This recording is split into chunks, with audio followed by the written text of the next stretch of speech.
jin yang masuk ini mempunyai kekuatan yang luar biasa. Dan dia boleh melakukan perkara-perkara yang pelik. Orang akan taksub dengan dia. Orang akan cakap, kuatlah dia. Kan? Oh, dia ni. Dan dia akan tanya, dia akan telik. Telik, faham telik? Orang. Dia baca orang. Dia bukan dia baca orang. Orang tanya dia. Tok, kalau dia buat macam ni, masa depan dia macam mana ya?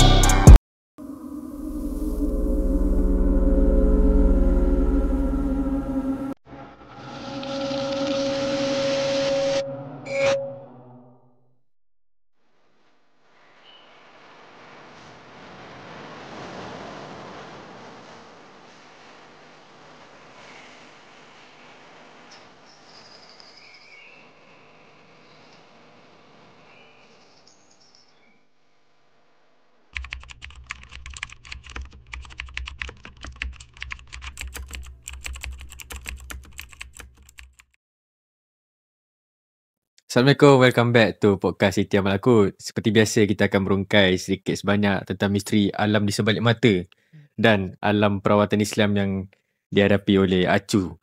Jadi sebelum kita teruskan pada episod kita pada hari ini, boleh kita recap sikit tak apa yang kita dah bincangkan pada episod lepas? Okay.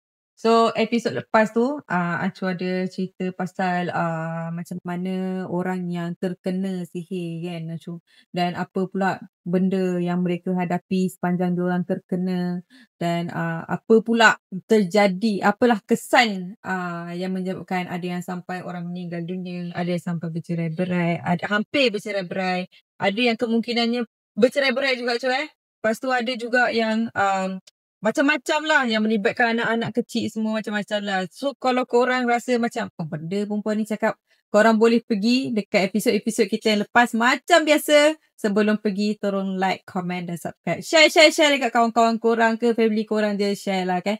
So ilmu ni dapat disampaikan kepada lebih ramai orang. Okay. Jadi untuk episod ni kita nak kongsi apa, Hafiz? Kita nak kongsi tentang perjalanan orang untuk mencari penyembuhan lah orang kata kan. Sama ada perjalanan dia di jalan yang betul ataupun dia sesat kat situ. Betul. Jadi tanpa kita buang masa, sebab cerita ni kita orang tak ada pengalaman lagi, sebab tak ada orang berawat dengan kita orang. Kita tanya dengan perawat tu sendiri, Acu. Terima kasih. Sama-sama. Assalamualaikum warahmatullahi taala wabarakatuh. Okey. Salam. Kita dah bercerita tentang awal, kita dah bercerita tentang macam mana sihir itu bermula dengan hasad, dengan satu perasaan di dalam hati. Kita dah bercerita tentang nama-nama hantu kat Malaysia ni.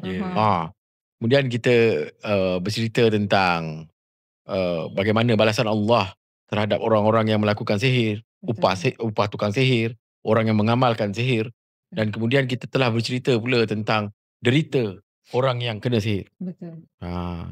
Jadi kita kali ni kita nak tengok pula, macam tadi persoalan dia ialah sesat semasa penyembuhan.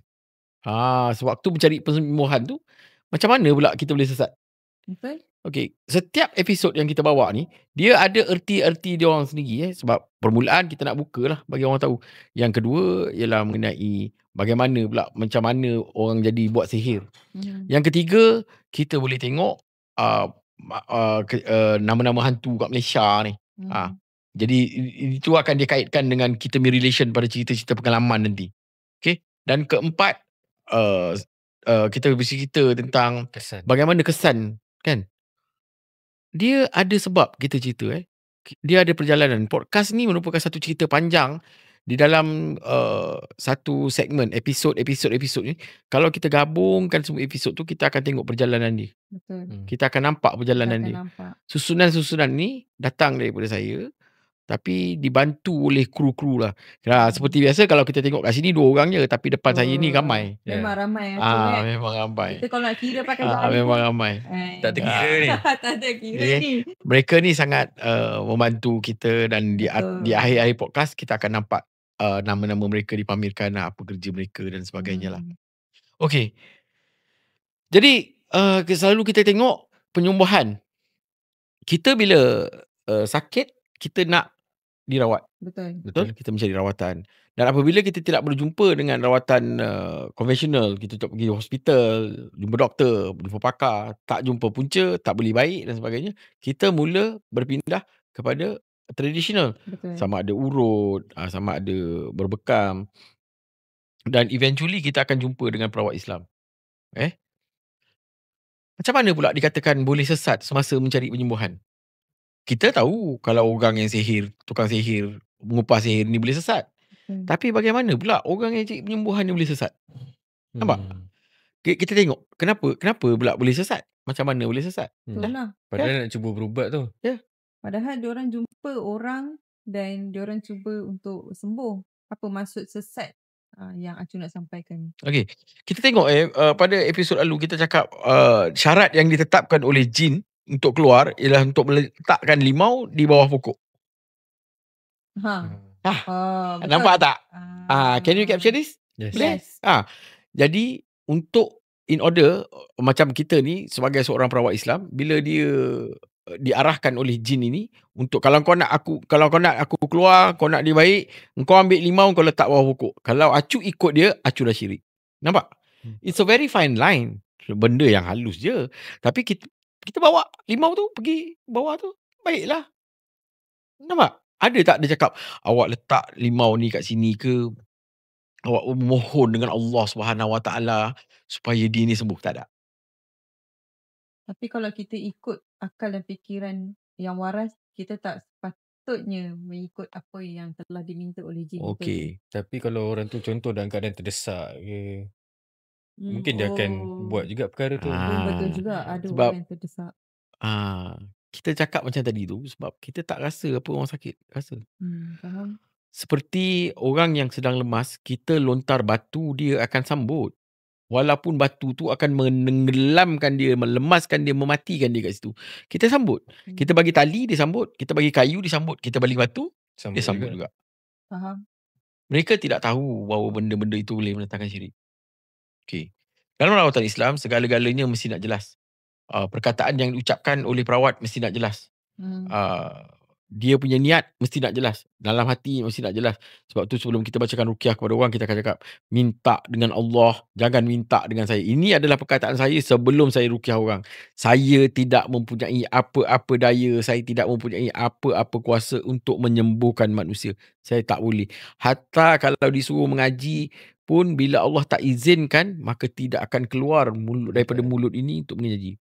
Kalau kita recap balik, ada satu pesakit tu, dia tidak boleh istighfar. Ya betul. Macam ada cerita. Betul. Kan? Jadi itu sebabnya podcast ni sangat istimewa. Sebab apa? Setiap kisah yang dibawa itu, dia akan relate. You akan relate. Kalau tengok podcast lama, kita akan nampak cerita-cerita lama ni, kita akan dengar dan kita akan faham apa yang cuba disampaikan dalam podcast ni. Macam mana dia boleh sesat? Okay. First of all, kalau dia pergi berjumpa dengan orang yang merawat dengan kaedah yang tidak Islamik, dia boleh sesat. Dia pergi jumpa bomo. Contohlah bomo lah, perawat lah, yang tidak mengamalkan rawatan Islam. Dia cakap, okay, kalau awak nak baik, awak kena bakar colok. Dan colok ini awak mesti bakar sampai awak mati. Bakar kat rumah satu batang. Tiap-tiap hari nak kena bakar. Dia akan suruh kita membuat ritual yang menyamai dengan agama lain. Kul ya ayyuhal kafirun la a'budu ma ta'budun. Bila kita membaca surah itu, kita akan tahu agama kau, agama aku. Betul. Apabila kita cuba menyamai ritual itu untuk penyembuhan, maka kita telah tergelincir dan kita telah mengikut agama lain. Very simple. Syirik kita. Kita akan syirik. Sebab kita percaya dengan membakar colok itu boleh menyembuhkan kita. Nampak? Okay, itu nampak sangat tu bakar colok, kan? Ketara. Tapi salah ke bakar colok? Dia bergantung pada niat jugalah. Okay, macam ni lah. Kalau colok itu ataupun setanggi itu datang daripada kayu gaharu, benda-benda yang wangi, haru, pasal. Tapi bukan diniatkan untuk penyembuhan. Niat Okay, itu nampak very obvious kita pakai colok. Kali kedua, kita pergi tengok awak kena berubat dengan kain kuning. Tak boleh kain lain. Awak kena pakai baju kuning 2 minggu. Tak pernah dengar? Tak pernah. Ada. Perawat pula. Ya, orang yang ubat tu pun pakai baju kuning. Pasang penuh baju kuning. Yang sakit tu kena pakai kuning. 2 minggu. Bila dia ubat orang ni, awak kena pakai baju kuning selama 2 minggu. Tak boleh nak tanggal. Tukar-tukar pun mesti nak baju kuning. Kenapa pula nak tetapkan syarat baju kuning? Simbolik dia tu. Baju kuning. Ini ada kaitan dengan rawatan-rawatan lama lah. Kita tak boleh nak ikut tu. Sebab apa? Walaupun kaedah tu dia cuma pakai baju kuning je. Bila kita tanya pada perawat tu, ini benda betul Acu tanya, dia sendiri tak tahu kenapa. Dia kata keturunan dia. Masuk ajaran nenek moyang dia lah. Kalau disertai dengan perkara-perkara yang boleh mengatakan, contoh dia bagi tahu, kalau kita pakai baju kuning, maka warna itu akan dipancarkan oleh cahaya matahari dan menyebabkan dia bertambah sihat. Okey, kita boleh accept. Tapi bila tanya, tak tahu. Ni amalan dulu. Dan kalau tak pakai baju kuning ni, dia tak boleh baik. Hampir kan? Hampir kepada sesat kan? Maksud dia buat sesuatu amalan tu dah berpuluh tahun tapi dia tak tahu Dia tak tahu. Dia tak boleh explain kenapa. Dia terkonah lah. Mulalah terkonah. Dan kenapa pula dia nak merawat pula, dia pun nak kena pakai baju kuning? Itulah tu. Balik dia mustahil. Dia akan cakap dia daripada keturunan. Biasanya dia akan cakap daripada keturunan raja lah. Ada yang pakai kain hitam. Dia kalau nak rawat kena pakai kain hitam. Ya, ada yang hitam. Tapi pakaian tu tak boleh nak katakan sesat lah. Pakaian tapi bila dia jadikan perkara itu wajib pakai baju hitam. Kalau dulu tengok Acu, perasan tak Acu kalau masa ini dulu bukan sekarang jangan kau cakap sekarang pula ya. Bila Acu merawat orang, ubat orang, kan Acu menurun.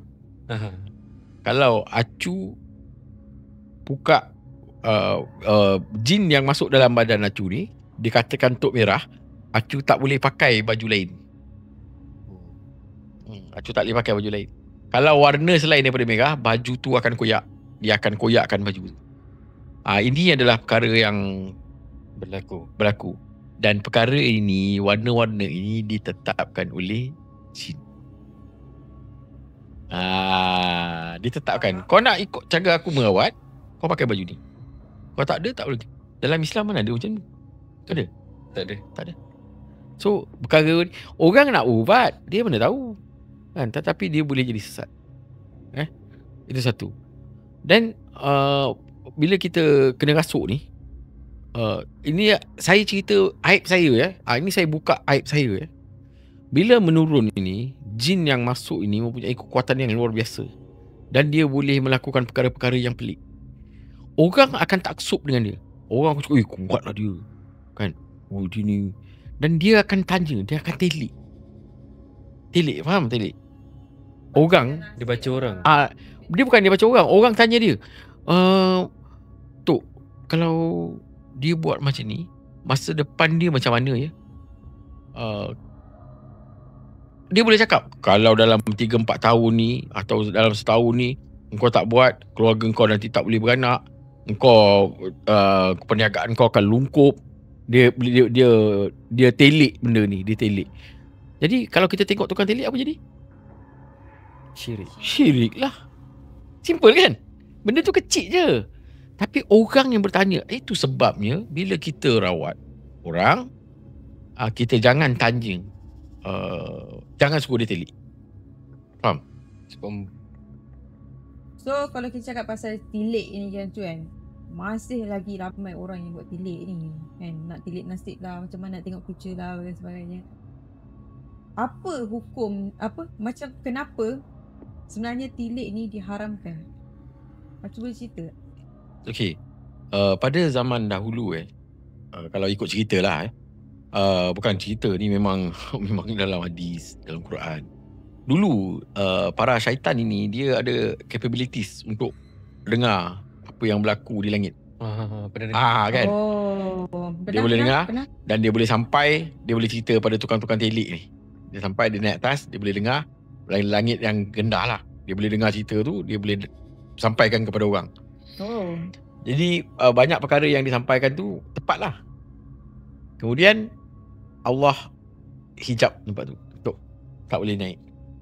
Dalam surah Safat dia akan keluar satu ayat yang kata wahifzam min kulli syaitanim marid. Maka malaikat telah tutup pintu langit ini, di-guard, dijaga daripada syaitan yang naik untuk mendengar. Jadi apabila peristiwa itu berlaku, apa saja yang disampaikan oleh syaitan ini semuanya menipu. Sebab dia dah tak sampai. Dia dah sampai. Tapi sebab orang percayakan dia, dia buat cerita lah. Menarik. Kenapa telik tu tak boleh? Sebab apa yang disampaikan oleh tukang-tukang telik ni semuanya perkara yang menipu. Dan segala perkara yang menipu ni kadang-kadang dia berlaku. Kadang-kadang dia berlaku. Bukan pasal telikan atau ramalan dia, pasal ketetapan Allah dah macam tu. Kan? Kita percaya dia cakap, padahal sebenarnya itu dah takdir. Dah takdir. Sudah takdir. takdir. Tapi mentaliti orang, dia cakap betul jadi. Aku dah kena Aku dah kena dah. Itu dia cakap betul. Jadi bila satu orang tu berlaku perkara betul, dia sampaikan kepada 5-6 orang. 5-6 orang ni pergi jumpa. Dalam 5-6 orang ni satu lagi perkara betul berlaku. Tapi yang 4 orang, 5 orang yang salah tu dia tak check. Betul. Okey. Dia mendatangkan teruk lah. Okey, kita cerita pasal kesembuhan yang membawa kesihatan ni. Pada waktu Acu merawat dulu, ada orang yang dia mengatakan bahawa dia boleh tengok benda-benda yang pelik. Maksudnya dia boleh tengok benda ke hadapan. Faham? Dia boleh nampak benda future dia boleh cakap orang ni ada duit macam ni, dia boleh simpan dalam peti dia, dalam duit dia macam ni. Dia cakap macam tu lah. Tapi okey lah, tak ada masalah kan. Acu sampai kat dia. So bila yang ini disarankan oleh seorang pesakit lah.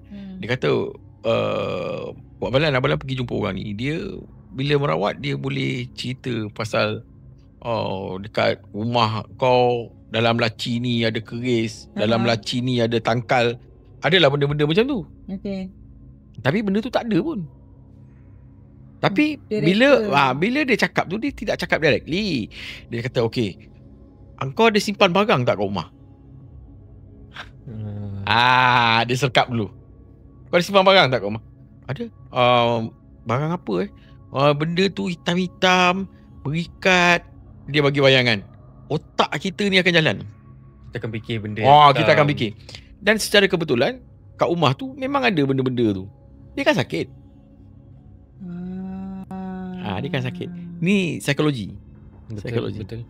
Okay, tak apalah. Jadi Acu tanya dia, boleh nampak ke benda-benda macam tu? Boleh. Saya boleh tengok apa boleh tahu apa dekat rumah tu ada. Dan saya boleh nampak di sebalik batu lah, dia kata. Acu masukkan tangan Acu dalam poket. Berapa ringgit dalam poket aku sekarang? Mantap. Dia dapat jawab? Dia senyap lah. Cakap, kalau awak duduk sini, awak boleh nampak di sebalik batu, dalam almari tu ada apa.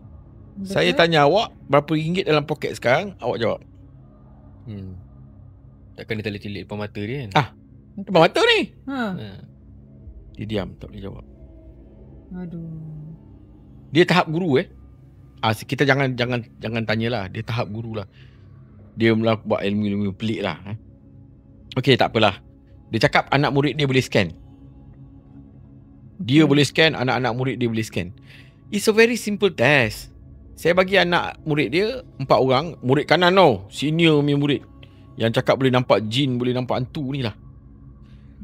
Saya bagi dia 1 keping, 2 keping, 3 keping, 1 keping pada guru. Apa yang keping tu? Kertas. Dan pen. Dan pen. Dan saya bagi satu senario. Saya Acu pergi rumah dia. Acu bawa seorang pesakit. Okay. Baik, sekarang awak cuba tengok hantu apa yang ada pada badan pesakit ni. Acu suruh dia lukis. Asu suruh dia tulis apa bentuk. Tak payah lukis. Bukan semua boleh berlukis. Betul. So tulis. So 4 orang ni duduk situ. Yang guru ni dah tak nak pegang pen. Surrender terus. Bukan surrender terus. Dia tak nak tulis pen. So anak murid yang 4 orang, yang 3 orang ni, dia masuk guru dia 4 orang lah. Tulislah. Lepas tu tanya apa yang ada kat badan orang ni. Diorang tulis 1. Okey, berapa ekor yang ada dalam badan orang ni? Yang tulis. Lepas tu apa bentuk benda-benda ni? Diorang tulis. So lepas diorang tulis, katanya, tuan tak nak tulis ke? Oh tak payah, anak murid saya boleh tulis. Saya dah nampak. Cik, duit dalam poket Ah, tak cak, cak, cak, cak, cak, cak, cak. Anu tulis. Kita buat ni. Okay. Oh, cek, cek, cek, cek, cek, cek, cek, Kau cek. hanya imut. Okay. Kita tak dedahkan naik orang kita cerita je okay. Okay, So sambung. yang seorang ni tulis hantu raya. Berapa ekor? Dia jawab 4 ekor. Okay. Yang 4 ekor tu 1 je besar, yang 3 ni kecil. Lepas tu tanya dia bentuk dia, dia cakap wah ni berbulu. Biasalah hantu raya. Hantu raya berbulu Dia cakap lah. gitu lah. Macam episode 3 cerita. Okay. Betul. Satu lagi keping Acu ambil. Polong. Berapa ekor? 11 ekor. Bentuk dia bentuk polong lah. Gitu. Lain. Ketiga-tiga jawapan tu semua je lain. Lain. So cakap mana satu betul? Kata murid senior, mesti tiga-tiga ni sama. Lepas tu dia buat apa? Senyap lah. Acu dah tak nak tanya guru dia dah. Sebab guru dia dah kantoi dalam poket ni tadi. Acu dah tak tanya. Terpulang lah pada korang. Jangan menipu orang lah. Sangat senang. Ada cakap ada. Tak ada cakap tak ada. Tak tahu cakap tak tahu.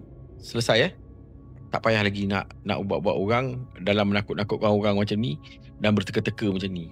Telekan awak tu menjadikan diri awak ni syirik, dengan orang yang dengar pun boleh jadi syirik. Senyap.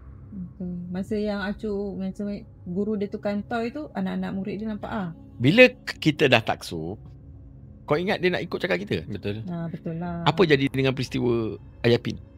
Petaksub dia masih lagi ada. Kan?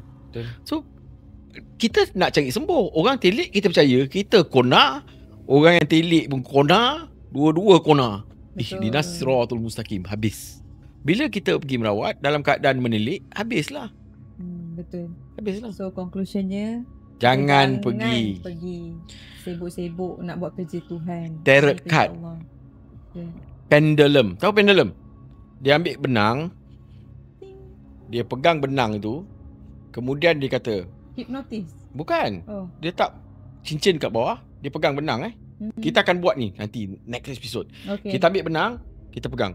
Lepas tu dia tanya, orang ni sakit atau tidak? Kalau sakit, berpusing daripada kiri ke kanan. Cincin ni akan pusing. Lepas tu cakap, kalau dia ni boleh baik, berpusing kanan ke kiri, dia akan pusing kanan. Oh, boleh baik. Padahal jari dia main pusing-pusing. Tak ada. Tak gitu. Micro movement yang kita tak sedar. Itu kita pergi tempat lain. Okay. Menarik. Tolong ingatkan Dan lepas ni podcast kena berdiri ke sebab dah tak payah. Kita tunjuk macam ni je.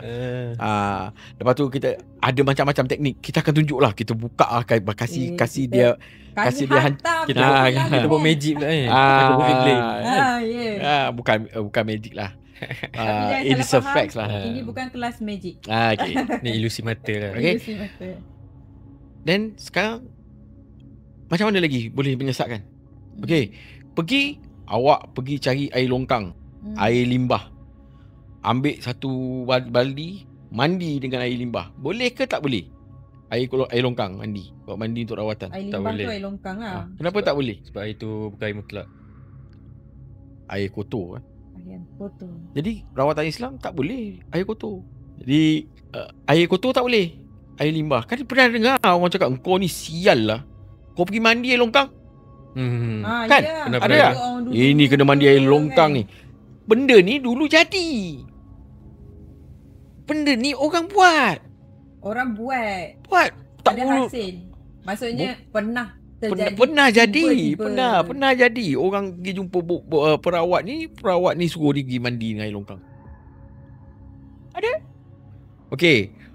Kalau sakit, ni kita tunjuklah macam mana usaha menyembuhkan diri ni boleh membawa kita kepada kesesatan. Awak pergi ziarah orang meninggal. Bila orang meninggal tu dah meninggal, bila dia orang dah ikat kain kapan tu kita buka tali dia. Tali tu awak balik, awak buat ikat tangan. Untuk apa? Tangkal lah. Oh. Tangkal. Benang-benang ini bos. Surah apa? Simple. Nah. Al-Baqarah. Bukan. Sekali. Al-Falaq. Surah Al-Falaq. Benang-benang yang dihembus merupakan perbuatan sihir yang tidak dibolehkan. Kalau kita ingat orang Melayu lama, dia ada orang cakap ikat benang. Dia gunakan benang 7 warna, 3 warna. Kemudian dipintal, kemudian diikat pada baby. Diikat pada baby, supaya tangkal, supaya tak kena gangguan. Orang dulu Orang dulu. Tak boleh lah. Sekarang kita dah tahu, jangan buat lah. Betul. Dulu bukan nak cakap dulu masa Acu sendiri tak belajar, anak Acu ikat dengan tali tu. Kita tak tahu kan. Tapi benda tu membawa kita kepada syirik. Tak boleh. Okay. Very minor thing. Benda kecil-kecil nampak very harmless. Nampak sangat suci kan. Betul. Benang je. Tapi baca surah Al-Falaq. Apa dia kata, benang-benang yang nimbus. Tak boleh. Menarik. Ya. Kita tengok kunyit terbalik. Telangkup terbalik. Kunyit ini dipotong dua. Ini bidan-bidan selalu pakai. Dia ambil, dipotong dua, kemudian dibaling. Satu telangkup, satu tutup. Habislah. Ada masalah, gangguan, ada orang buat. Dua-dua terbuka, alhamdulillah. Kau ni dua-dua telangkup, engkau boleh mati. Ini ada yang merungkaikan dengan cara yang lain lah. Tapi secara in general, dia macam tu. Nampak tak? Dahsyat sampai macam tu sekali ditilik. Tak, ini benda orang buat. Menarik. Ini benda orang buat. Padahal nasib je. Macam kau baling dadu. Dapat 4-4 Benda 50-50 punya chance. Potong limau, taruh dalam air. Nak mandi kan, ambil, potong, tenggelam, kau mati. Kau ada masalah. Potong limau, dia tenggelam, ada masalah. Kalau dia timbul terbalik, ada problem. Kalau dia timbul, alhamdulillah. Nampak? Jadi adakah ketentuan hidup kita ni ditentukan oleh terbalik atau telangkupnya limau? Tak dah. Apa lagi nak ni? Saya cakap ni, Acu cakap ni sebab Acu buat dulu. Mesti ada yang tertanya, apa yang Acu pernah buat dulu. Sebab tu korang kena tengok episod 1. Acu ada cerita lah macam mana Acu pernah terlibat. Itu dulu ya guys. Itu dulu. Jadi bila pesakit ini disuruh buat benda-benda yang kita tidak mengetahui akan asal-usul benda itu, tidak ada sanad, tidak ada kitab, tidak ada penerangan daripada orang yang buat, maka kita elakkan. Kita elakkan. Khasnya kepada mereka yang menurun. Mambang kuning, mambang biru, mambang mabuk minum brandy. Kan P.Ramlee ada buat dulu. Betul? Kan? Jadi bila benda macam ni tak boleh. Dah seru siapa? Mambang kuning, mambang biru. Mambang. Mambang datang dari gunung si Mambang. Tak boleh. Tetapi bagi pesakit, dia orang tak tahu. Betul lah. Lepas tu datang cakap, saya ada wali yang akan menyampaikan atau lepas ni awak kena bagi mahar untuk saya infakkan kepada wali. Tak boleh. Mana boleh? Benda ni berlaku sampai sekarang. Benda berlaku. Saya akan bagikan screenshot orang yang kena tipu dalam online sekarang. Ini baru berlaku baru hari tu pergi. Dia kehilangan duit sebanyak RM4,000 lah. Diugut oleh orang online, dia dah masukkan duit 4,000, dia masih lagi tak dapat apa yang dia nak. Kemudian bila orang tu suruh masukkan lagi duit, dia tak nak, lepas tu orang ugut dia. Orang tu ugut dia. Saya ada, nanti kita boleh screenshot sikit. Saya cuba bagilah. Korang boleh masukkan. Masukkan dalam podcast ni ke. Ugut, dia ugut benda. Dah bagi mati lah. Okay. So, dia benda very decent. Kita sakit, kita cari orang nak rawat kita. Betul. Tapi bila kita jumpa dengan perawat yang macam-macam ni, problem lah. Perawat, apa yang dia buat ialah mak bapak bawa anak perempuan sakit. Perawat cakap apa? Okey, mak bapak kena keluar, tak boleh masuk sini. Tinggalkan anak dekat sini 1 hari, besok bawa balik. Boleh ke tak boleh? Tak boleh Anak lah. perempuan. Tak boleh kan? Jadi perkara tu membawa syirik ke tidak? Bawa Syirik. Lagi? Bawa bahaya. Bahaya kan? Ya. Ada tak orang buat? Ada. Ada. Orang yang buat tu adalah orang yang terdesak. Tujuan podcast ni, kalau ada orang yang kita nak bagi tengok, bagi dia tengok. Bagi dia tengok. Kita dedahkan benda ni. Betul. Kita Dia dedahkan buka benda ni. mata dia. Macam mana orang boleh sesat hanya kerana dia sakit? Kan? Sepatutnya bila kita sakit, kita makin dekat dengan Allah.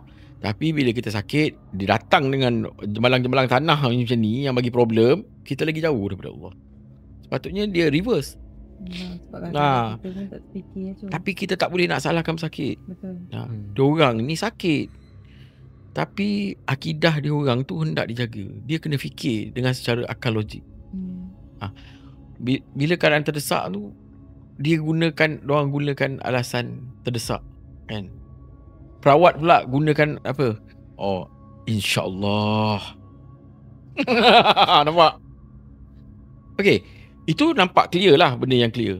Benda yang unclear, macam mana pula unclear? Pergi jumpa satu perawat yang alim ulama, yang sangat bagus, yang tidak mendatangkan masalah. Memang dia straight. Perawat dia straight lah. Jumpa perawat ni, kita pula anggap dia ni power. Aku pergi jumpa dia lah yang sembuhkan aku. Kita anggap bahawa dia yang menyembuhkan kita. Kalau kita sakit, mesti nak jumpa dia. Kalau tak jumpa dia, tak boleh baik. Sesat atau tidak? Sesat lah. Kita terlampau mengagungkan manusia pula. Kita mengagungkan dia. Kalau tanpa dia, keluarga saya semua dah mati. Tak boleh. Sebab tu bila Acu merawat, Acu akan cakap, minta dengan Allah, jangan minta dengan saya. Saya tak boleh sembuhkan pesakit. Saya tidak mampu membaca sekiranya Allah tidak izinkan saya membaca. Betul. Nampak? Dia simple. Nampak alim. Orang tu tak salah. Iktikad engkau bergantung dengan orang tu yang menjadamkan diri kau. Faham? Betul. Ini lepas tu bila dah taksub dengan dia, kita mula sampaikan kepada orang lain. Then second case, third case, baik semua. Lagi bertambah taksub. Sebab tu kita tengok alim ulama yang betul-betul alim lah kan. Yang kira level bukan macam grade sampah macam kita orang ni lah. Diorang takut sebenarnya nak buat orang. Bukan pasal takut hantu tu. Takut orang taksub dengan dia. Takut orang fitnah, jatuh fitnah bahawa dia ni boleh menyembuhkan orang.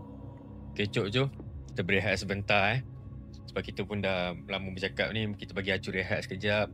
Mungkin ada lagi benda-benda yang Acu boleh ingat lagi. Jadi jangan ke mana-mana, nantikan sebentar lagi.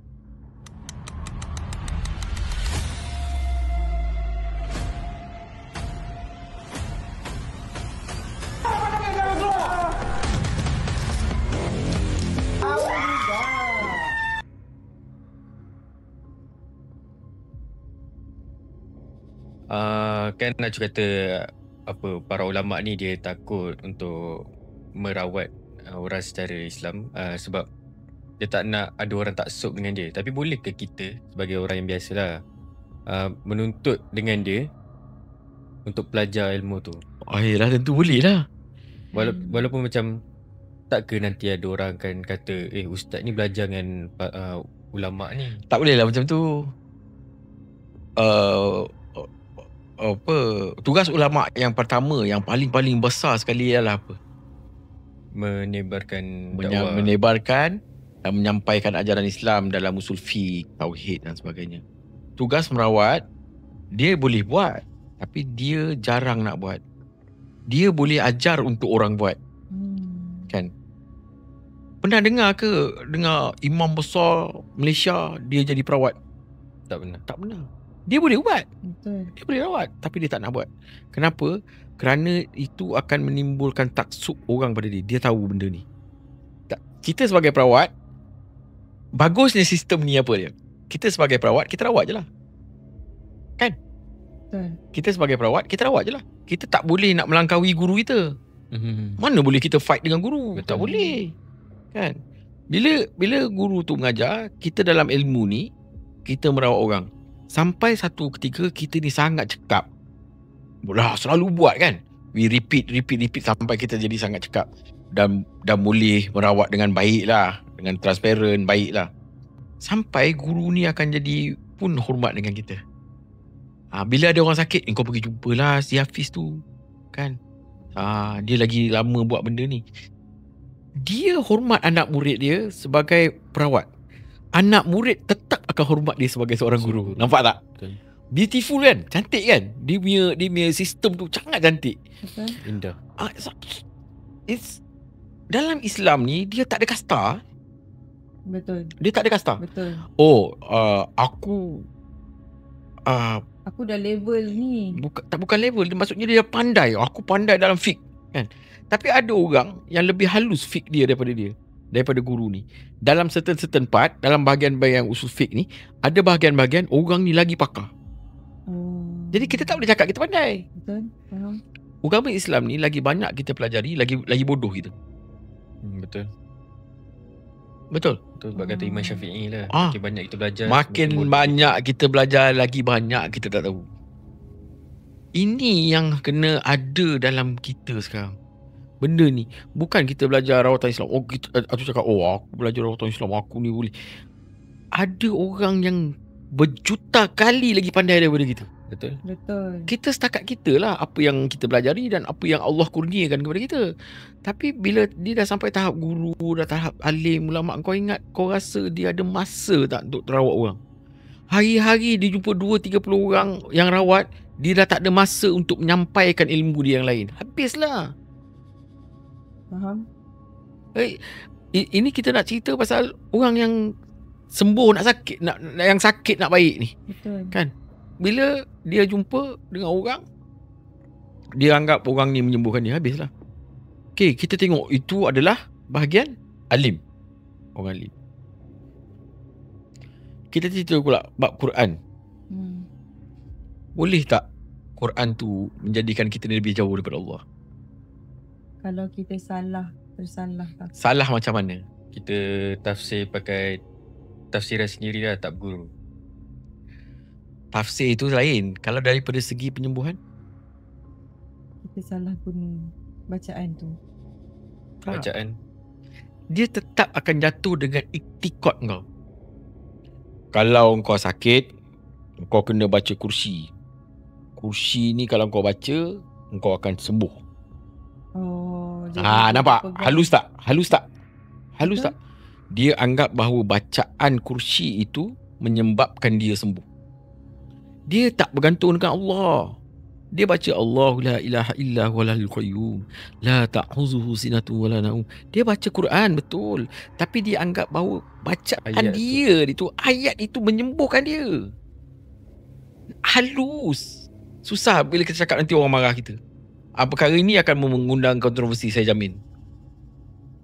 Faham? Faham tak? Orang ada pelbagai fahaman pun kan. Saya cerita pasal satu pesakit. Dia ni seorang pesakit yang okey lah, baik lah. Tapi dia ada masalah macam OCD sikit. Ambil air semayang 30 kali. Uish. Wow, ambil. Allah batal. Tak basuh kaki. Dia jadi macam tu. Allah. Pernah jumpa tak? Pernah. Pernah jumpa. Lah. Ni ekstrim lah Imam. So bila dia takbir, Allah.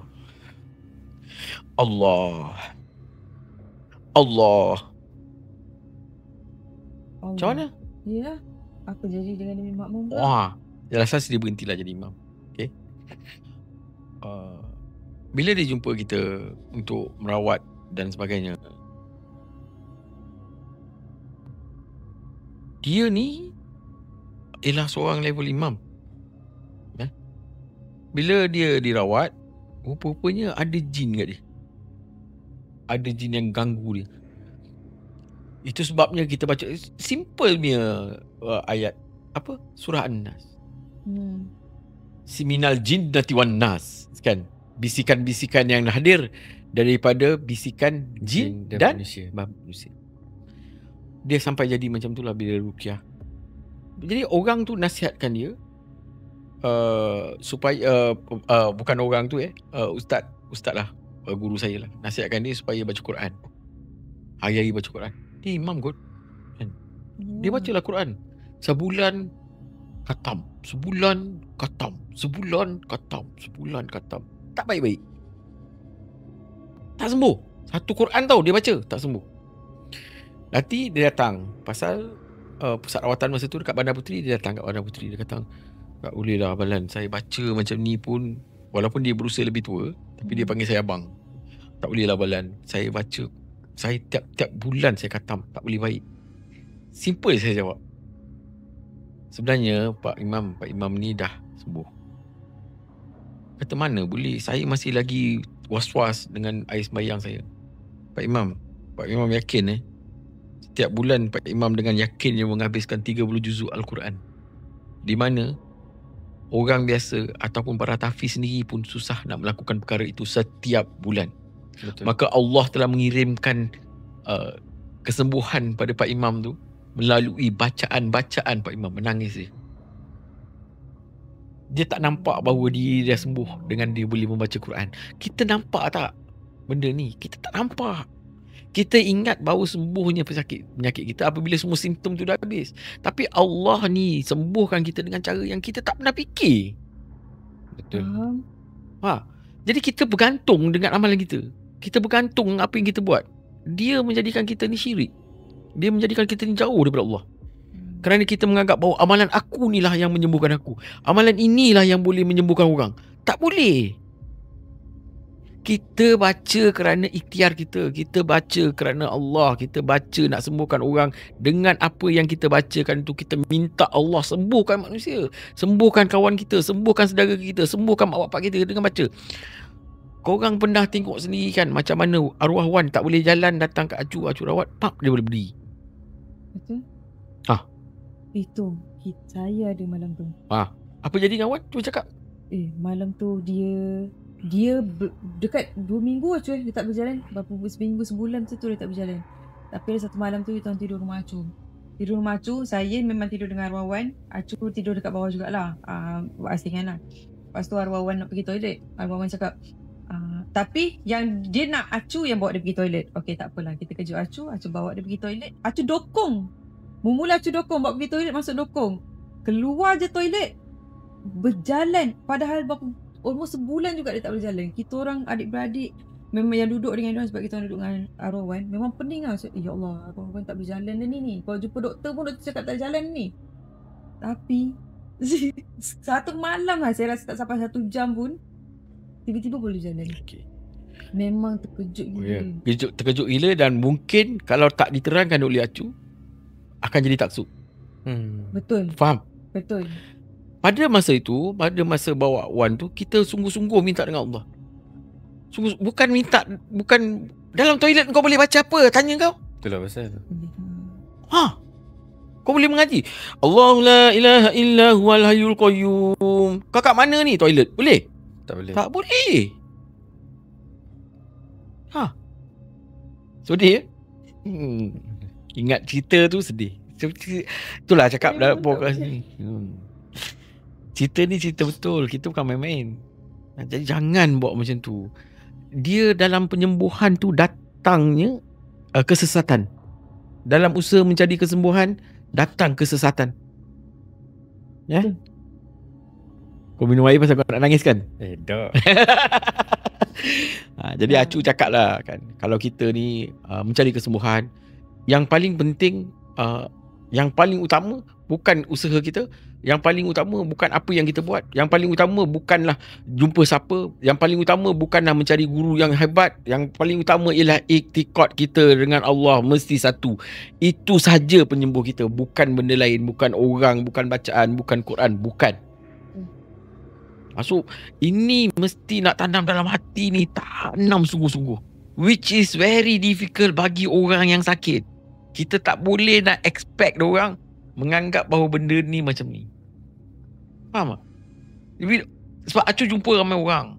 Bila dorang ni bila duduk depan Acu dorang memberi 1000 harapan dorang akan sembuh bila datang jumpa.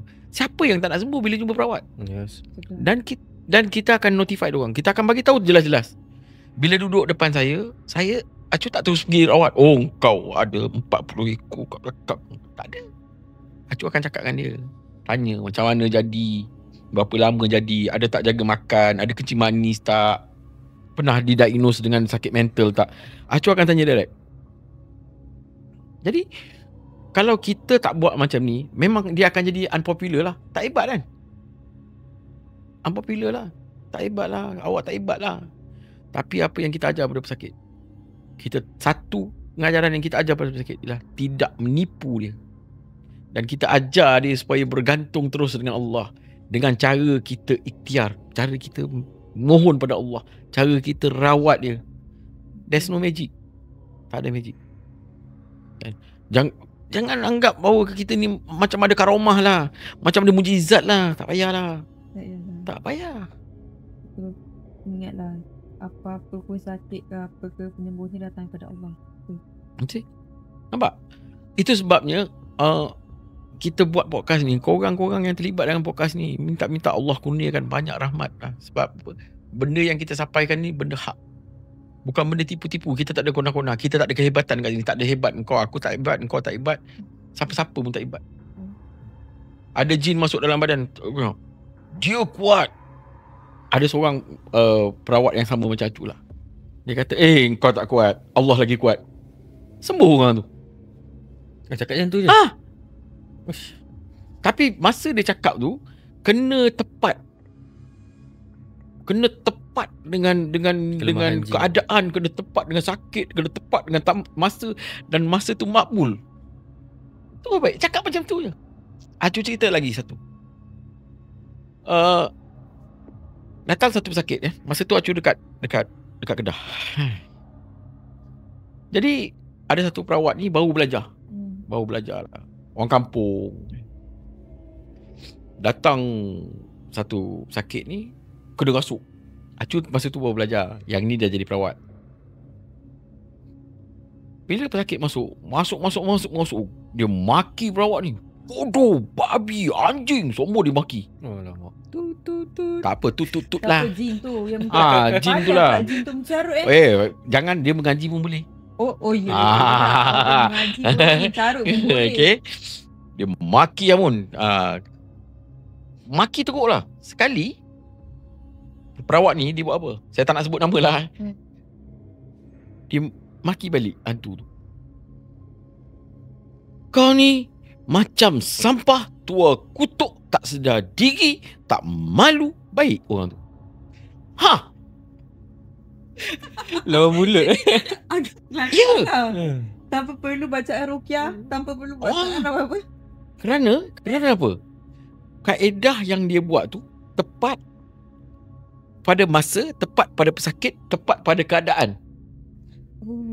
Dan dimakbulkan doa daripada ketika itu juga. Sembuh orang tu. Nampak? Dia maki je. Menarik. Itu sebabnya jangan kita pertikaikan kaedah orang.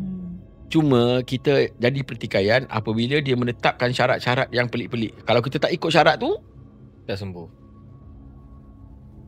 Nampak? Kalau kita tengok apa yang kita bincangkan ni, rawatan Islam ni sangat simple. Sangat simple. Budak yang belum balik, umur 5 tahun 6 tahun, datang, kita sakit pinggang. Sakitlah 4 minggu 5 minggu kan? Tapi kita sebagai orang tua, kita nak minta tak dengan budak? Mesti tak nak kan? Ego kan? Belagak kan? Apalah budak ni tahu kan? Budak darjah 3 nak. Korang tahu tak? Budak ni kalau kita ambil air air kosong, kita tuang air kosong kat sini, cakap dengan dia, Michael, kau bacalah Bismillahirrahmanirrahim. Kau minta lah pakcik ni baik. Lepas baca kau minta, ya Allah Tuhanku, pulihkanlah pakcik ni. Bismillahirrahmanirrahim. Kau hembus, kau bagi kat pakcik. Budak ni baca, dia hembus, pakcik ni minum, pinggang hilang sakit. Ada. Tetapi masalah dia jadi apa? Orang anggap dia ni sudah jadi bomoh budak kecil.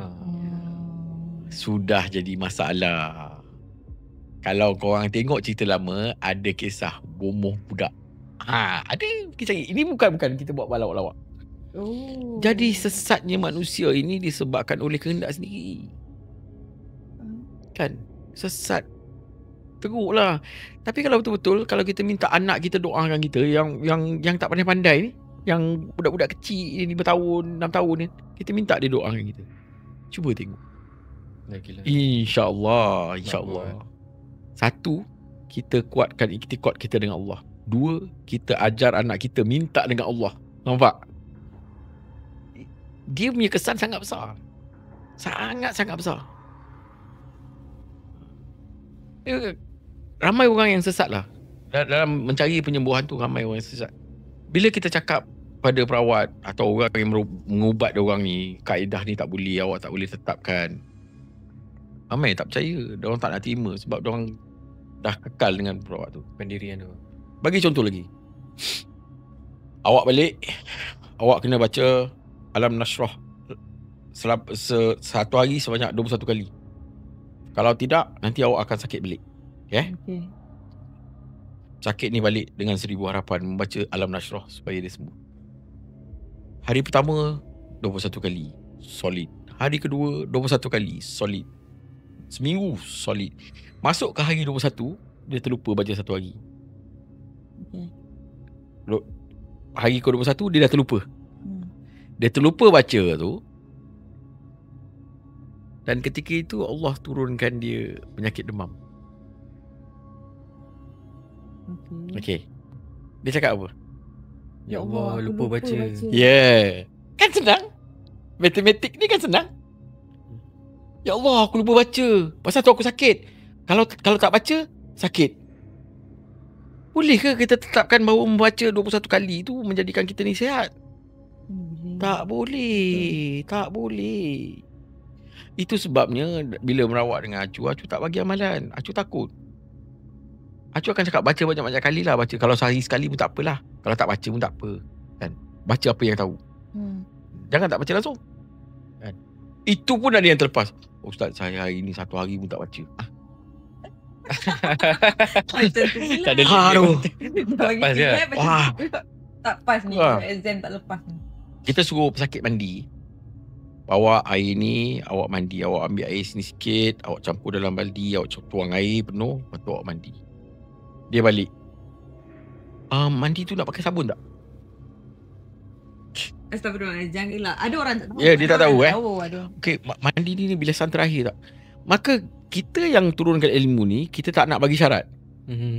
Syarat dia ialah mesti nak basah daripada kepala sampai kaki. Janji air tu sentuh badan. Janji air tu sentuh badan. Tapi dia balik rumah, dia ikut syarat tu, dia nak tanya. Terjadilah hukum.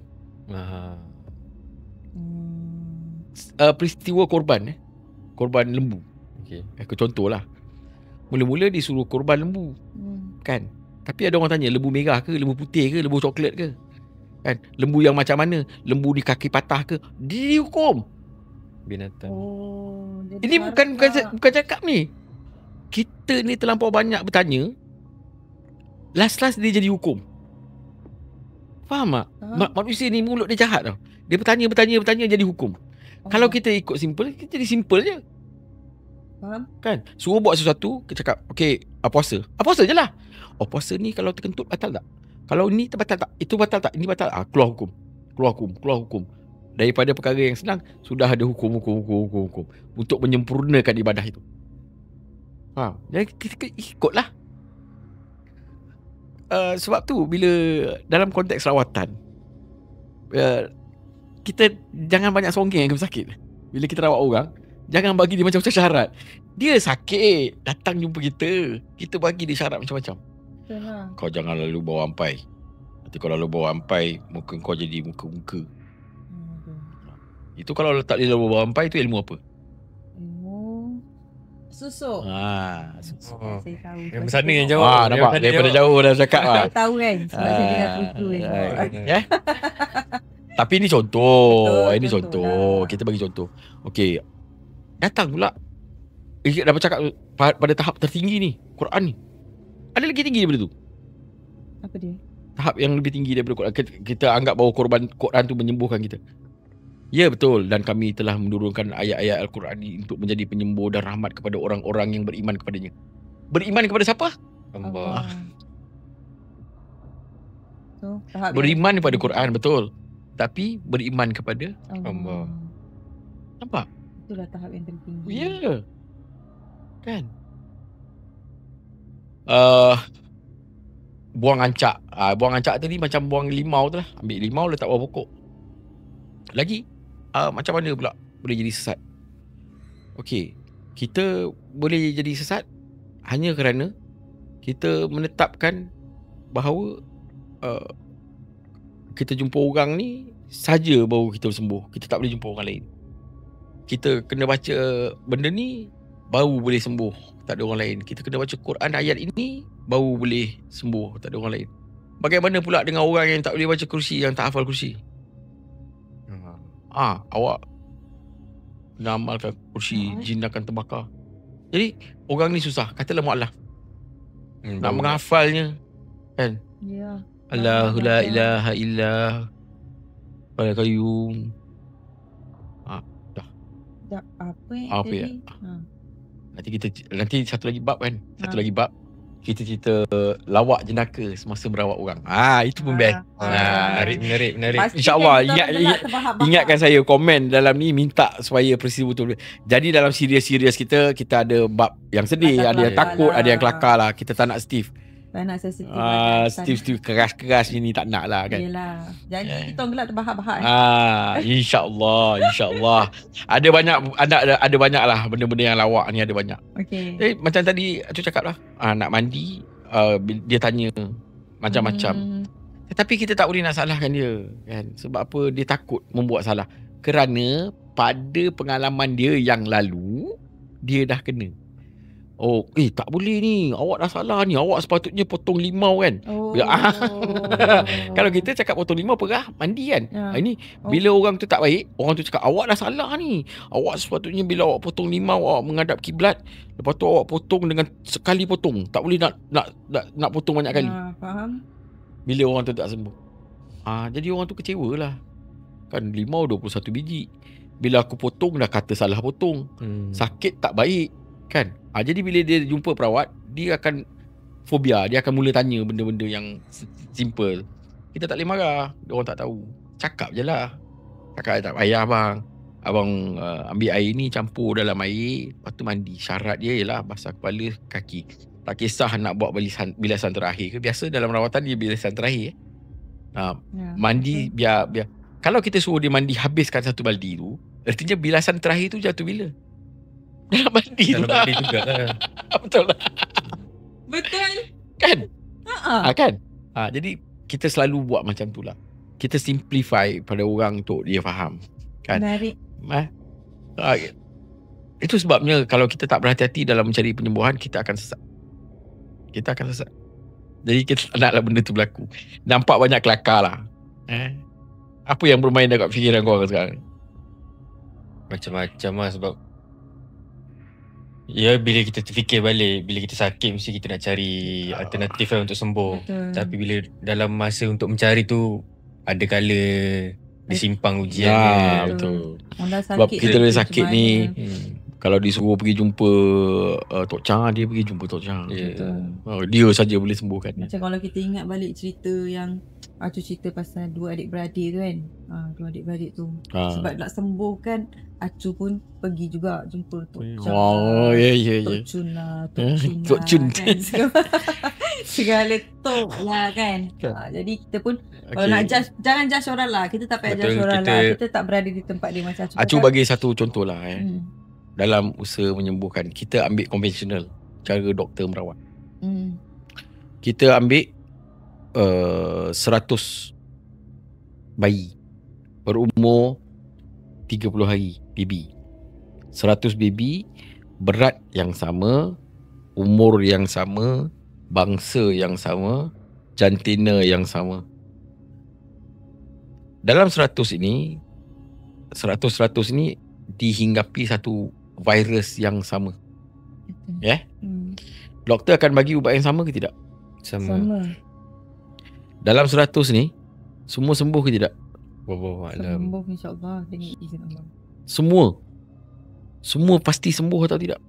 Oh, kalau semua tu tak semestinya semua. Dalam 100 tu ada tak kemungkinan ada yang mati? Ada. Ada tak kemungkinan ada yang sakit lagi teruk? Ada. Ada tak kemungkinan orang ada baby yang akan sembuh? Ada. Ada tak kemungkinan ada complication pada baby yang makan ambil ubat ni? Ada. Jadi yang mengubat baby tu, ubat ke, doktor ke, Allah. Allah. Tapi apa yang aku nak sampaikan kat sini, apa yang menyembuhkan tu? Allah lah. Betul.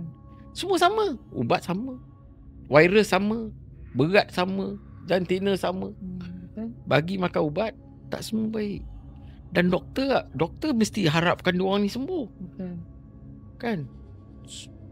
Sekata orang ada yang meninggal juga. Kan? Daripada 1 juta orang yang kena sakit jantung, ada mungkin ada 300-400 ribu yang akan hidup lebih lama. Mungkin ada yang dalam 1 juta tu ada yang 200 ribu, 100 ribu yang meninggal. Mengejut. Simptom sama, sakit sama, ubat sama, rawatan sama. That does not dia tak bawa kita kepada satu jaminan yang kita ni akan sembuh. Tak ada. Jadi kita bawa benda tu pada penyembuhan. Oh, sakit kepala. Sakit kepala makan ubat ni mesti baik. Boleh ke macam tu? Tak boleh. Tak boleh. Tak boleh. Ada orang makan ubat yang sama sakit kepala, rupa-rupanya ubat tu ialah racun pada dia. Betul. Betul. Betul. Bukan dah cakap pasal doktor masalah, tidak. Tak ada. Sebab kita Tapi pun tahu antibody kita punya Badan. iktikad badan kita lah. Kita punya iktikad ni, tauhid kita ni, makan ubat ni boleh baik. Bukan Allah yang sembuhkan kita bila kita makan ubat ni. Nampak? Betul. Betul.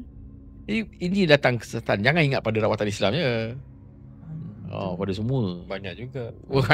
Kan? Boleh apply study, boleh apply. Yes, semua. Itu dulu aku ada rasanya dalam podcast lepas ada cerita pasal usaha kita bukan akan menunjukkan hasil yang kita dapat. Hasil yang kita dapat ialah apa yang Allah beri. Usaha kita ialah usaha kita. The result does not come from you. The result does not come from your efforts. Faham? Result datang daripada Allah. Yang Allah nak tengok kita ni istiqamah kita. Apa yang kita buat. Dan Allah dah bagi pilihan. Jangan cakap Allah tak bagi pilihan. We are going to that level nanti. Itu lagi tinggi. Okey, Acu. Rasanya topik ni memang menarik. Ya, tapi setiap minggu topik ni menarik ya. Ya lah, sebab kita memang menarik. Kau memang debum. Kau memang debum Tapi memang kalau kita nak cakap pasal rawatan ni terus sembuh ni, kita check balik diri kita, kita check balik apa niat kita, etikad kita kan. So first balik-baliklah iktikad kita.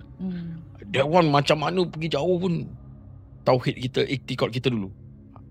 Dan baru datang dia punya cara, kaedah, method and so on. Betul. Yeah. So kita ingat satu-satu penyembuh kepada penyakit itu adalah dengan izin Allah. Yeah. Kalau Allah tak sembuhkan kau, kalau Allah tak izinkan kau sembuh, maka tidaklah datang kesembuhan itu. Tetapi dalam masa yang sama, bila kita berdoa untuk sembuh, kesembuhan tu akan datang dalam bentuk yang kita tak pernah fikir. Betul. Contoh, Imam Pak Imam tadi. Betul. Nampak? Dia tak terfikir pun. Tak terfikir kan? Dia boleh, padahal dah boleh buat. Kalau tak, dia akan ulang. Tapi dia kan kalau OCD, Bismillahirrahmanirrahim. Roh tu Allah kan. Dia dah jadi macam tu. Kan? Tapi dia tak sedar dia baca. Betul. Nampak? Kesembuhan yang Allah beri itu tidak, apa saja yang kita minta dengan Allah, kita tidak nampak doa kita tu sudah dimakbulkan dengan cara yang kita tak pernah fikir dalam otak ni. Betul. Nampak? Sebab kita terlalu fokuskan Pada apa yang kita nak. kita nak. Allah bagi apa yang kau perlu, Itu bukan apa peningkat. yang engkau nak. Betul. Kita akan datang lagi pada topik yang akan datang mengenai perkara-perkara macam ni. Kita akan pergi perkara-perkara remeh ni Betul. yang akan menunjukkan betapa jauhnya kita, dan kita baiki balik. Betul. Eh? Betul. Right?